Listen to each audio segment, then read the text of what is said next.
Hello and welcome to Spotlight on eWomenNetwork. I'm Phyllis Smith. So whether you're a parent, planning to be one, or you've given your parents hell growing up, good parenting is a challenge, to say the least. So after all, we hold the strings to our child's future, right? Maybe not so much. My guest today is a parenting specialist who, through her own experience as a parent and a tragedy she endured losing her own brother to suicide, she has brought a unique way to this complicated and often mysterious role.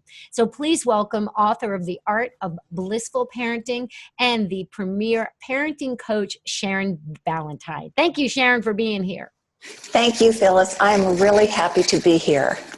Well, we're excited to have you. And parenting, I mean, it is a mystery and it is complicated, right? But you have a way of you have learned over the years how to kind of simplify it and not put so much pressure on ourselves. Because as I said earlier, sometimes we think we hold the strings, but we really don't. Am I correct on that? Yes, you are correct. And we want to hold the strings, but as any parent knows, when you try, you fail. It's hard to have that control really with your kids. Yes, yes. And I am, having raised two children, I can tell you that's impossible. So I mentioned that you lost both of your parents and your brother within a span of just a few years. And this was a tragedy that set you on a new path to understand yourself and the world around you. So tell us about that, what it felt like for you first to lose them, and then this path that you ventured on, and what you discovered in the impending years that changed your life. Absolutely. Well, losing my dad, my mom, and my brother in really 3 years was completely unexpected. And I remember at the time thinking, well, this is too strange to be actually, terrible. Of course, I was very close to my family and loved them dearly, but the odds of that happening seemed astronomical to me, that everybody in such a short time would be gone. And I was 24 years old and really thought to myself, what do I do now? I don't have anyone to really rely on and talk to and guide me. I need to find my own way. And I didn't have a spiritual path at the time. So I went to the bookstore and I walked through the aisles and I just asked for guidance. I said, please help me know what books I could choose to put myself on this path of not even knowing what I was really seeking, but just a better way of being, a higher way of being. And that's how I started the path after losing my family. So tell us about that path. So what book did you end up choosing and how did that change your life? Well, the first books I started with were Conversations with God. Conversations with God talked about the laws of the universe without saying that they were talking about the universal laws. It was obvious to me over time that they were about being your best self, and everything that you feel and think is emitted as an energy which always will come back to you in the same manner. I think we're all familiar with, what you put out there is what you get back.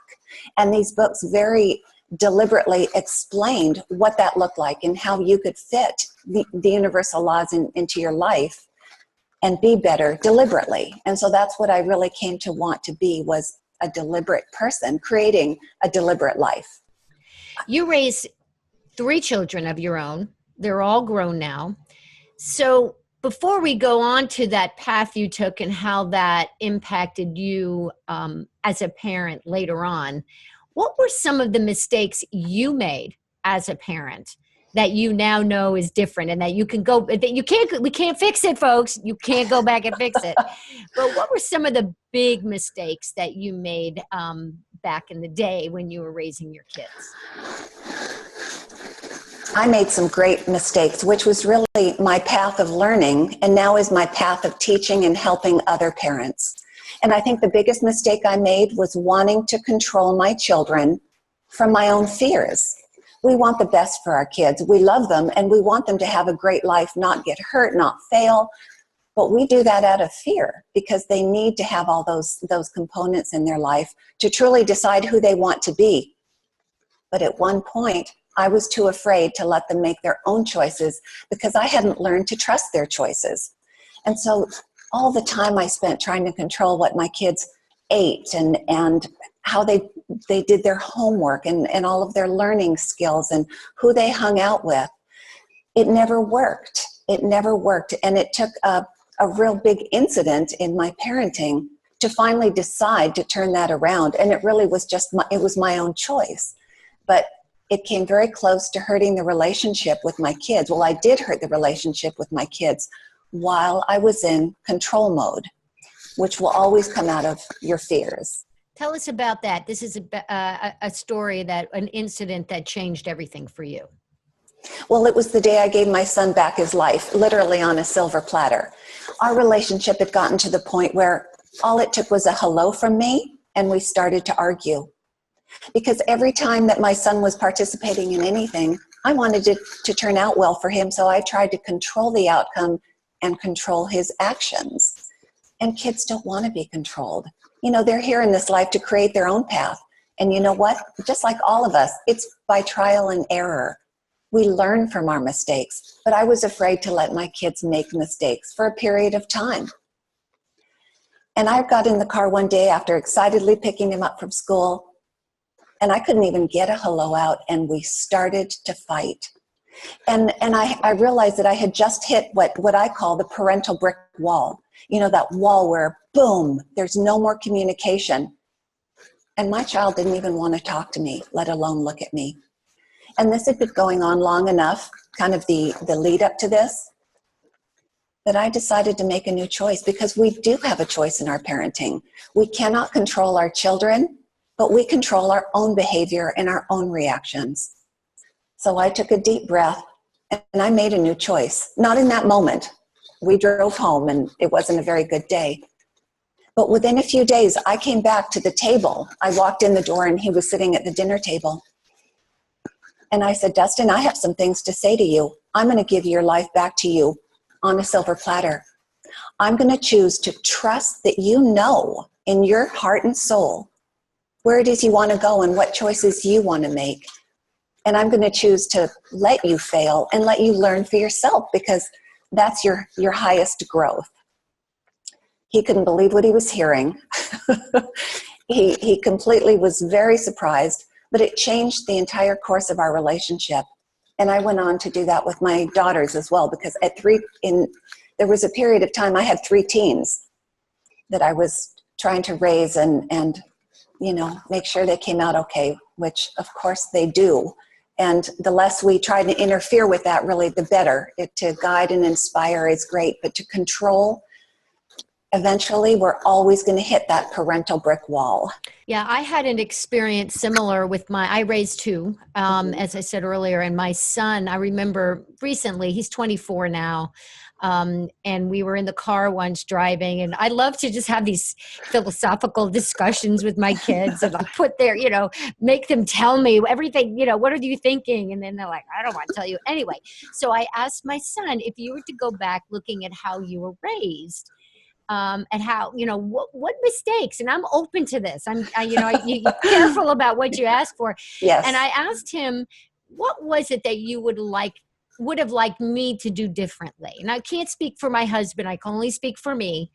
And he said that he felt like every time he came home from school, that I was constantly asking him to do something else.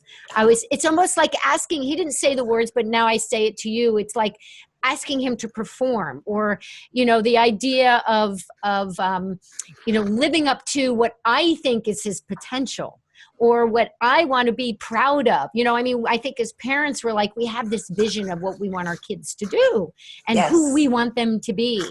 And that was the one thing that he'd said. And I won't forget that. And, we can't go back and do it differently, but I can tell you now, as a young adult and in high school and in college and living with 5 friends in a tiny little apartment, he's in Houston with the Yes. flooding. And I'm like, so what are you doing for food? What do you do? And he's just like, it's fine. I'm fine, and I'm like, but you're not scared, things are fine. I still have a tendency as a parent, we are afraid. How do we overcome that fear? Because that's what gets us into that controlling mode. How do we overcome that? It has to be a choice. It has to be a deliberate kind of sequence of events. You know, I always like to, this sounds simplistic, but I always like to start with a deep breath. You know, a deep breath grounds us, because if we're not grounded, we're going to be reactive to our kids and to the world. So starting with a deep breath and just having faith, you know, having faith in our life path, having faith in our child's life path. They're here for a reason, and that reason is to create their own thing. And it's easier for all of us if we just can be a little more chill, pay attention to what's important to us in our life, and be a great inspiration and example for our kids. And that's how, just to be more relaxed. You know, when you're relaxed, you're not in fear. It's deliberate. And you called this your internal guidance system. So, yes. So how do we, it seems to me that not a lot of people are that self-aware. So this first step in quieting your mind is the first step, I know, to understanding and allowing that internal guidance system. But not everybody gets that.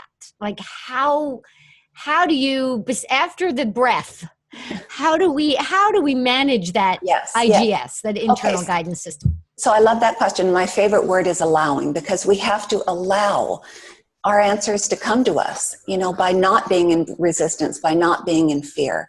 So I think most people can relate to, you know, they have a heart space, they have their gut. It's exactly the same thing. Our heart and our gut are what guides us.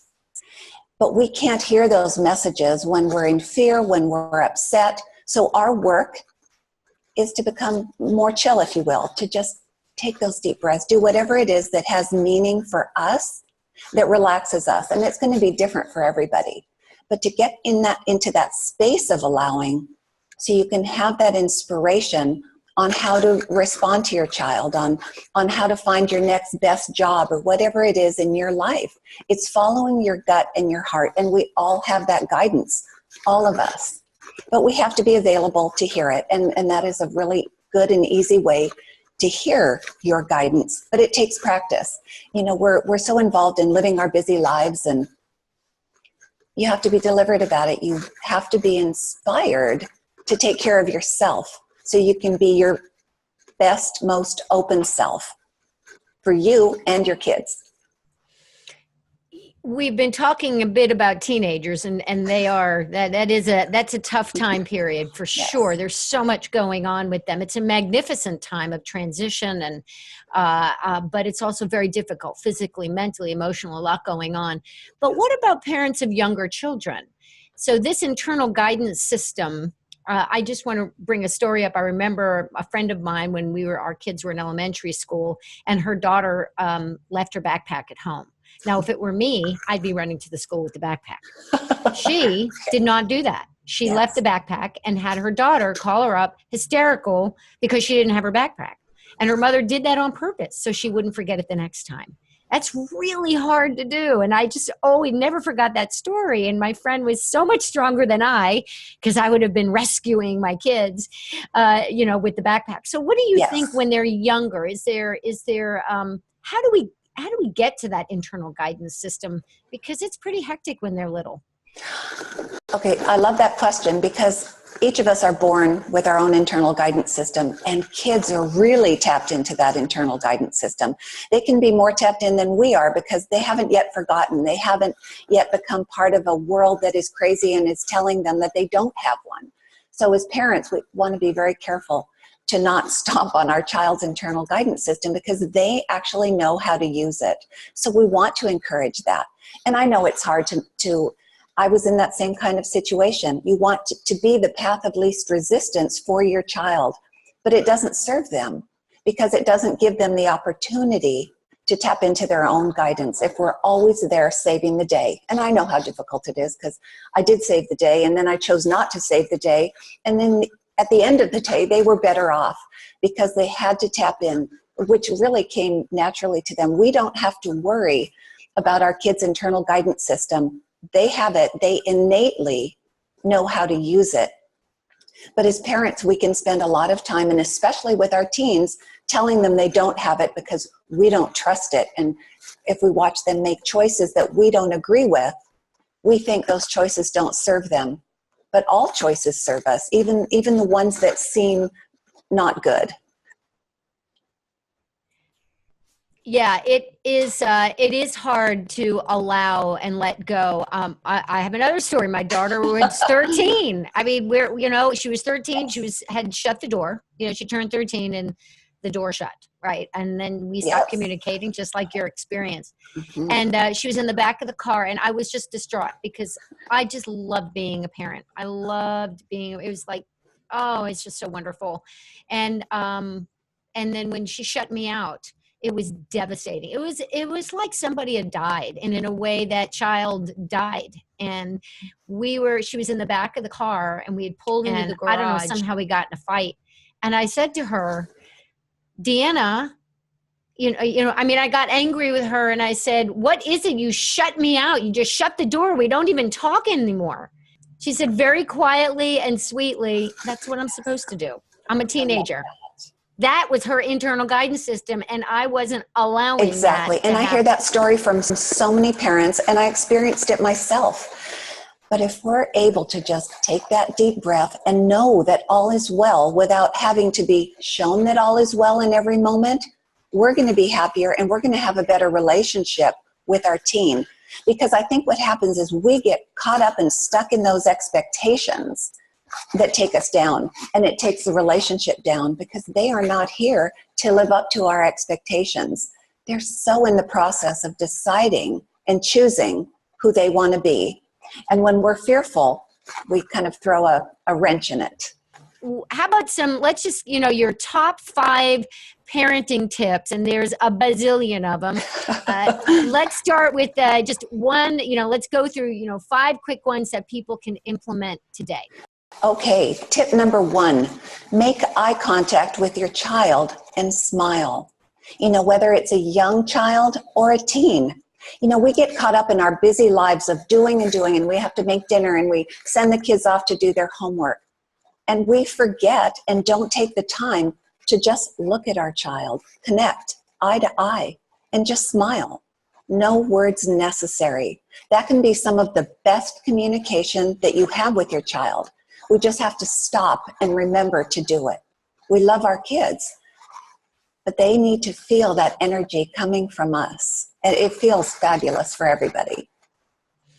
Yeah, and it's so simple. Yes. It's so simple, but I know as a parent who works, we are, even if we're not working, we're working because we're parents, so we're always working. But the idea of just getting out of our head and being present, that's the thing. Yes. And when you're talking about being eye to eye, we're talking about being present. Yeah. Taking and sucking in that child and that person that you just adore and being with them. Don't you agree that's what that is want? What they really want. So taking ourselves out of our busyness and touching their heart. Because when you look into their eyes and you connect with your smile and your eye energy, that touches their heart, which is what you really want to have with your child. All parents do. Parenting tip number 2. Okay, tip number 2. Ask your child relevant questions about their life, but don't be attached to getting a response. We tend to ask the questions, and we either have decided what the response should be, or we want them to respond so we can have that good communication. But anybody with a young child or a teenager know that it doesn't work that way. They're going to be in their own mood, in their own place. Kids want to feel like they're cared for, so it's important to ask them questions, but we can't be attached to if they actually answer us. They just need to know that we care about them and we care about what goes on in their life. So when we get the grunt, good or fine or nothing, how is school, boring, we just need to learn to let it go. We need to learn to let it go, because if we push it, I think we've all experienced it, that we're going to hit that parental brick wall, no communication. Kids don't want to talk about school. They're tired. They come home, unless it's a very young child, they love talking about school because it's new and exciting. That's a different scenario. But as they get older, they really don't want to, and they're really tired when they come home from school. I found it was more productive to ask them about their sports or something that is just safe, a safe zone conversation, if you will. You'll get a better response, or nothing at all. Is it something that you can even ask your child? Like, what would be something you would want to talk about? Or is that just, they'll probably say nothing? I mean, I don't know. Yeah. Like, is that something to do, or is that wouldn't work either? I would think that might be difficult. I found that kind of fishing around sometimes.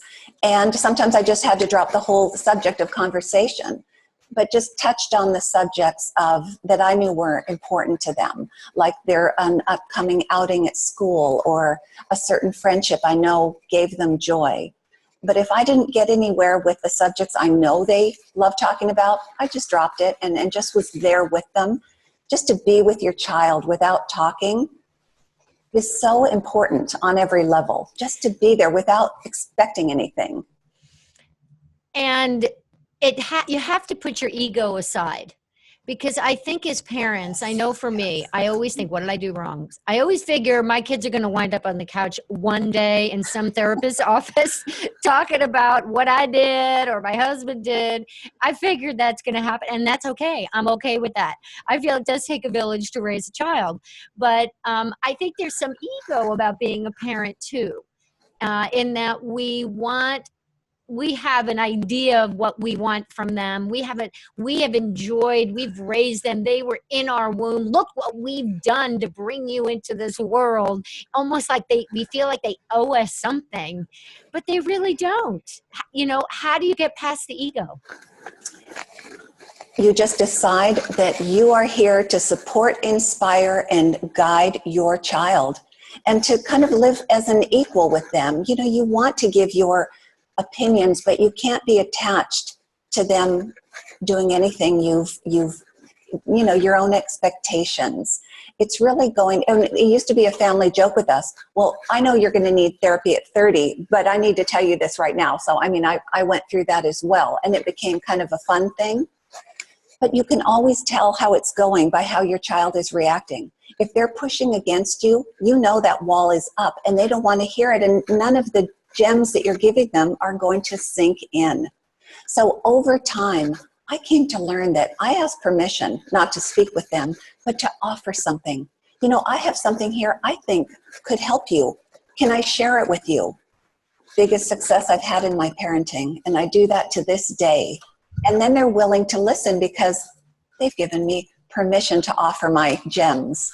Yeah, that totally makes sense. Mm-hmm. Do I have permission to ask you this, or can I give you some advice? Or even advice might be a touchy word for kids, but anyway. So I love that. Okay, parenting tip number 3. Okay, be respectful of your child or your teen's mood, and that's a huge one because we know that teens spend a huge amount of time in their hormone raging, and so their mood may not be good. I remember being with my kids and I was really happy and I wanted them to be happy. I wanted to bring them into happy. They didn't want to be happy. They didn't want to change in that moment their mood. So I took a deep breath. I honored that they needed to be in that mood and probably couldn't help it anyway. And I would gently leave the room and find my own fun thing to do.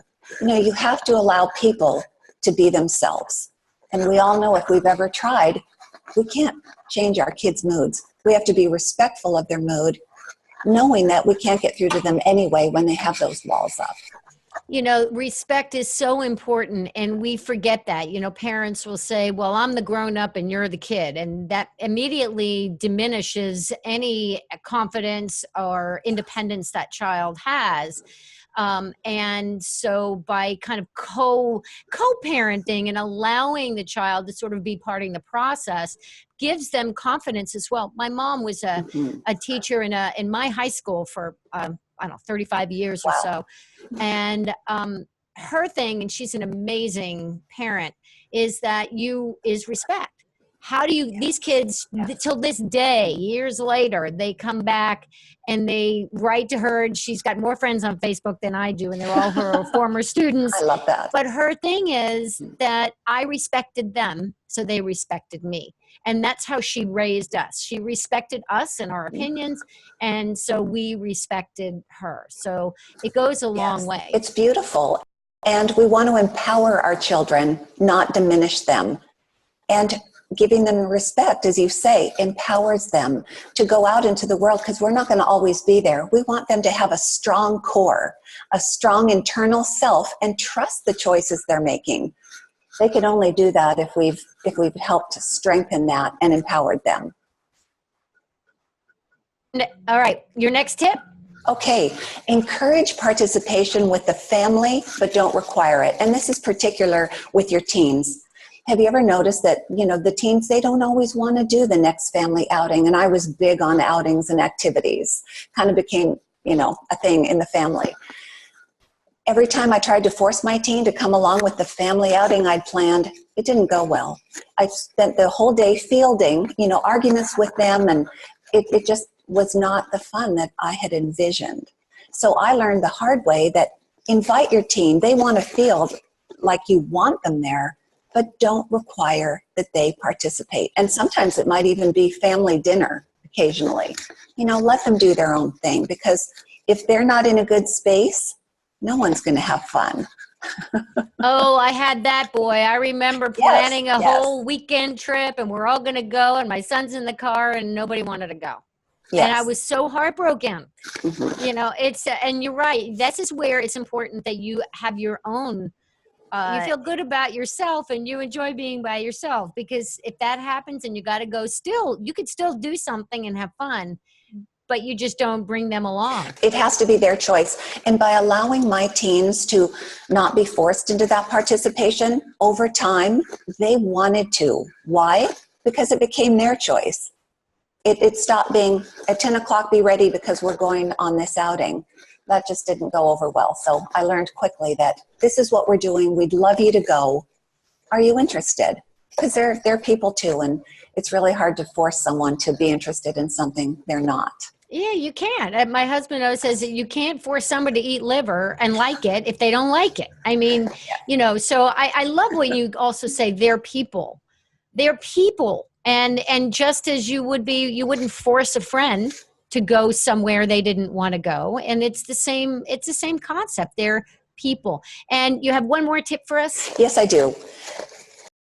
Resist the temptation to ask your child every time they walk in the door if they have homework and if they've done it yet. So there were times when my child, really the first thing I'd say, hello, do you have homework and why isn't it done yet? I learned that it needed to be their choice on their own timeline. So I also learned to encourage a leisure activity with my children after they came home, before they started any of their night work. That they chill and relax and go out and play or do something fun, rather than sit down and immediately do what they've been doing all day. It's not productive for them, and it'll generally cause just another family argument. And we need that too as grown-ups. Yes. We need to step away. I find that when I step away from work and I take a lunch break, I'm far more productive when I come back. We need to have that release and release. Yes. For sure. Exactly. Oh my God. We could go on forever, and I would love to talk to you forever. I do have one more question about negativity. So a lot of the things you're talking about, there is an underlying the mistakes we've made of negativity when what did you do your homework and making them go. I mean, there's a kind of negativity around that. How important is what kind of implications can negative parenting have on the short term and the long term for our children? And then how do we reverse that negativity and make it positive? Well, first of all, and I love that question, living a positive life and staying in alignment yourself as a parent is our number one priority and responsibility. Because when we're in alignment, we can only have positive parenting. It's only when we allow ourselves to get caught up in the fear the control, and feeling like we have to shape our child's life, that feels bad to us, and it certainly feels bad to our children. So it's staying in alignment ourselves. It's being selfish and taking care of ourselves first, because we can only give from our place of being completely full. And I'm all about only positive parenting. You know, I lived in the negative parenting for a while, and I know firsthand how not productive that was. And when I changed that around, my whole life changed, and my relationship with my kids changed, because that's all I ever wanted, was to have a great relationship with them and inspire them. And we can never inspire our child from a negative place. We're all raised a certain way, and some of us had negative parents who did made all those mistakes that Sharon and I have been talking about, and some of them weren't. But in any case, you can shift that. Just because you were raised, for example, by parents who were negative and controlling doesn't mean you have to be. You do have to know yourself to know how to make a change. And Sharon Ballantine can help you with that. So she is the premier parenting coach, and you can reach out to her at Sharon Ballantine. That's BALLANTINE.com. She'll be happy to help you and talk you through some of these challenging times. They are challenging, but they're also magnificent. And how lucky for us to be parents. There's nothing better. Nothing better. Sharon, thank you so much for sharing your time and your wisdom. I so appreciate you. Thank you, Phyllis. I had a wonderful time.